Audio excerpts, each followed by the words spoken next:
ये इस वीडियो के माध्यम से हमारे इंस्टीट्यूट से हाथ जोड़ के सब बच्चों की तरफ से, और आई थिंक इसमें सारे टीचर भी एग्री करेंगे, मेरे को लगता है कि एक विनम्र निवेदन है कि मतलब बच्चों को ना, और आप कमेंट बॉक्स के अंदर लिखना जरूर, क्योंकि ये वीडियो मैं तब बना रहा हूँ कि जब बहुत सारे बच्चों के फीडबैक मेरे को मिले और बहुत सारे बच्चों के रिस्पॉन्स मेरे को मिले कि लगता है कि ऐसा होना चाहिए और बहुत जल्दी होना चाहिए। मतलब चलो इस अटेम्प्ट के अंदर तो नहीं हो पाया, बट कमिंग अटेम्प्ट के अंदर ये चीज़ जरूर होनी चाहिए कि कम से कम एग्जाम देने के बीच में एक दिन का गैप जरूर होना चाहिए।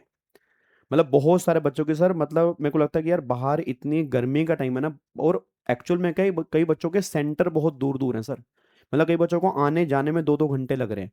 अब इतनी गर्मी का टाइम है ना, तो बच्चा ट्रैवलिंग के अंदर पढ़ पाता है। बात एक बच्चे ने एक मैसेज किया कि सर आप तो कहते हो ट्रैवलिंग के अंदर पढ़ो, बट सर जो पब्लिक ट्रांसपोर्ट है उसके अंदर कैसे पढ़े हम बताओ। अब पब्लिक ट्रांसपोर्ट है, इतनी गर्मी का टाइम है, तो सुबह खा के निकले हैं, सुबह हम मतलब 7 बजे अगर निकल रहे हैं, सुबह जो खा के निकले हैं, फिर शाम को 4 बजे हम घर पहुंच रहे हैं।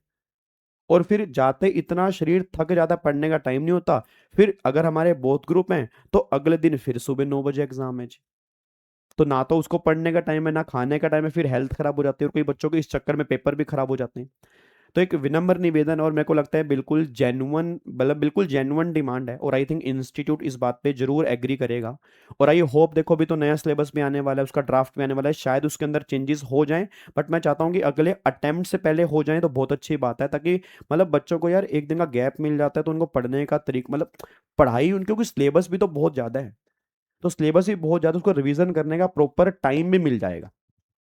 तो इंस्टीट्यूट से एक हाथ जोड़ के निवेदन है, बहुत विनम्र तरीके से निवेदन है कि अगर आप इस बात को मान सकते हैं, और आप सब बच्चे भी कमेंट करके जरूर बताना कि आप इस बात से एग्री करते हो नहीं करते हो। हाँ, जिनका एक ग्रुप है देखो उनको तो एक दिन का टाइम मिलता है, बट जिनके 2 ग्रुप है उनको एक दिन का भी टाइम नहीं मिलता। और कई बार क्या होता है, कई बार सर बीच में 1-2 छुट्टी, इस बार तो वो भी नहीं आई।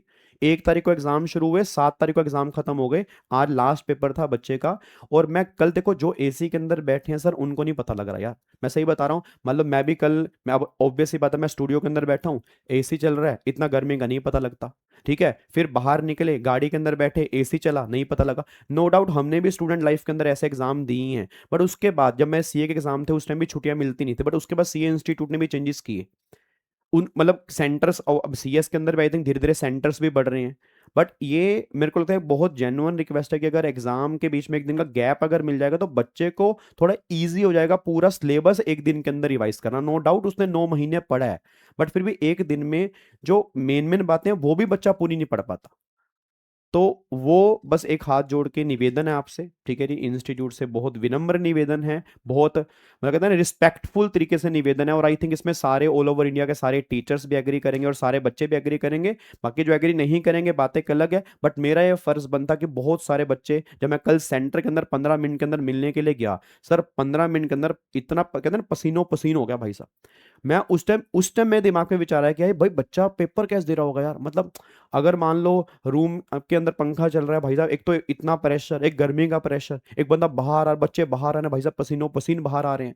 फिर वहां पे ई रिक्शा में भाई साहब बैठ के बच्चे जा रहे हैं, फिर जाकर उनको दोबारा अगले पेपर की तैयारी करनी है, और कोई बच्चा कहाँ से आ रहा है, कोई बच्चा कहाँ से आ रहा है। सर मतलब चैलेंजिंग सिचुएशन तो होती है। मतलब 15 मिनट के अंदर हमारी अगर हवा टाइट हो गई कि 15, फिर हम जाके, हम तो चलो फिर गाड़ी के अंदर फिर एसी के अंदर बैठ गए, बट 15 मिनट के अंदर भाई साहब हमें समझ में आ गया कि भाई साहब क्योंकि बाहर ऐसा नहीं है कि बाहर बाहर सर आग लगी हुई है। तो इस गर्मी के अंदर एग्जाम देना, मतलब अगले लगातार एग्जाम देना, वो थोड़ा सा दिक्कत वाली बात हो जाती है। तो आई होप इंस्टीट्यूट इस बात से सब बच्चों की रिक्वेस्ट करेगा, और आप सब बच्चे भी एक काम करें, अगर आपको कोई भी प्रॉब्लम है, इंस्टीट्यूट ने पहले ही बोल रखा है कि आप मेल करें, तो आप कोशिश करें, आप मेल करें। ठीक है ना, आप कोशिश, जितने ज्यादा बच्चे इस चीज को मेल करेंगे तो कहीं ना कहीं इंस्टीट्यूट इसकी सुनवाई करेगा, 100% करेगा सर, ऑब्वियस ही बात है यार। इंस्टीट्यूट बच्चों से चलता है। ठीक है ना, कहते हैं ना इंस्टीट्यूट से बच्चे नहीं चल रहे, ऑब्वियस सी बात है। जब जो बच्चे ज्यादा डिमांड करेंगे तो ऑब्वियस सी बात है वो चीज होगी जी। ठीक है, तो आप सब बच्चे कमेंट करके जरूर बताना यहाँ पे कि आप एग्री करते नहीं करते, और फिर आप मेल भी जरूर करना इंस्टीट्यूट को, ताकि जितने ज्यादा बच्चों की मेल होगी, आई होप आने वाले टाइम में, अब ये मत कहना सर हमारे एग्जाम तो गए ना, ये प्रॉब्लम नहीं होनी चाहिए। ये नहीं कि भैया अब तो अगले अटेम्प्ट जिनका आएगा वो देखें, ऐसा नहीं होता। यूनिटी एक बहुत बड़ी पावर होती है, और जब अच्छे काम के लिए कोई यूनिटी है तो उसमें दिक्कत वाली बात क्या है। ठीक है ना, सब बच्चों का हेल्प होनी चाहिए ना उससे। ठीक है जी। तो आई होप आप इस बात से एग्री करेंगे। And thank you so much. And once again हाथ जोड़ के बहुत बहुत निवेदन है इंस्टीट्यूट से, आई होप अब वो इस बात को जरूर कंसिडर करेंगे। Thank you. जय Hind. God bless you. Love you all. Thank you so much.